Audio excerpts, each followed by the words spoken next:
Here is the story of Linport, how it came to be.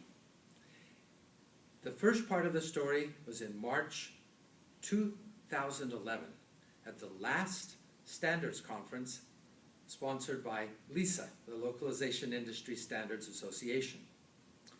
At that conference, which was held just at the time that LISA closed its doors, there was one point of consensus.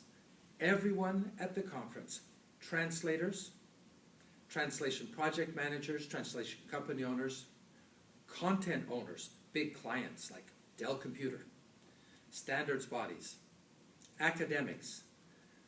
For a change, everybody was agreed.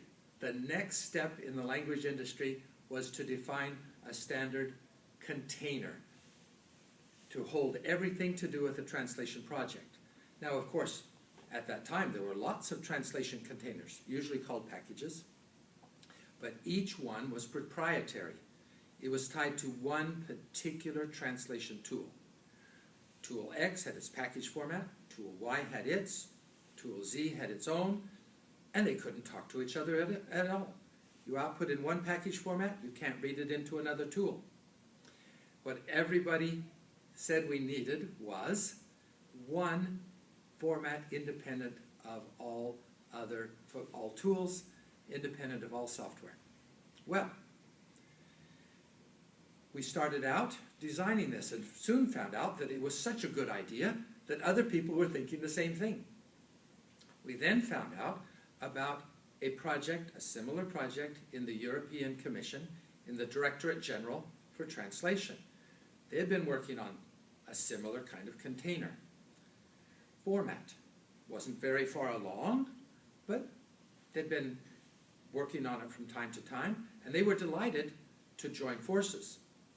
Then we found a third group that was working on a similar problem, trying to solve essentially the same problem, and that was the Interoperability Now group.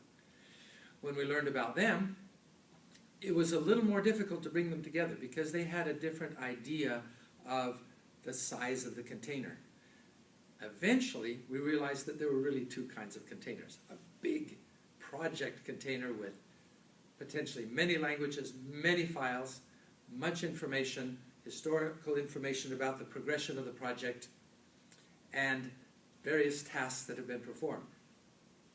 Interoperability Now wanted to focus on a small container for one task, 2 languages, no more than 2 languages.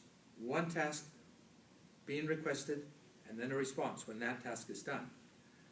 Then one day, we all realized that there was no conflict. There were 2 kinds of containers, the big one and the small one. We called it the portfolio and the package. And a portfolio can be split into multiple packages because there are a lot of tasks involved in a translation project. Well, we're moving along.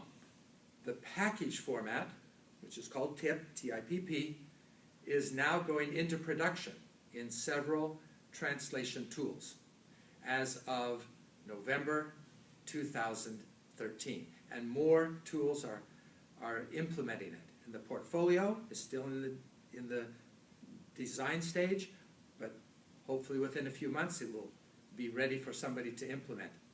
So if you are a translator interested in being able to receive a package of work that's independent of any particular tool, if you're a project manager that wants to be able to find the best translator, not just say, well, let's see, which of my translators can use this tool? Oh, and then which is the best translator for the job among those?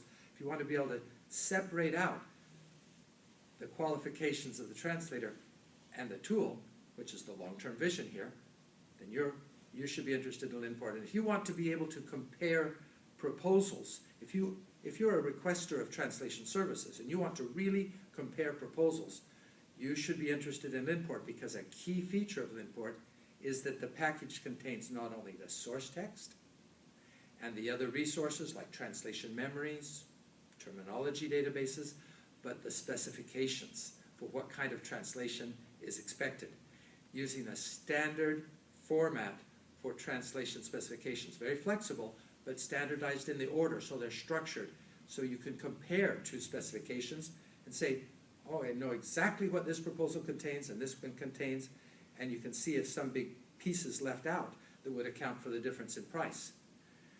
So it's not just the lowest bid, it's the lowest bid that fully meets the requirements of the specifications of what needs to be delivered. And the specifications then can go all the way through the project to the third-party reviewers. Sometimes they're given something to review, and they don't even know what was expected of the translators. And they say, oh, well, here's how I would have done it. And that's counterproductive, as we all know. This way they can review it using the same specifications that were used to produce the translations. It sounds almost too good to be true, but with Linport, if we can fulfill its vision, everybody wins. Please come to the Linport website and get up to date. www.linport.org. Thank you.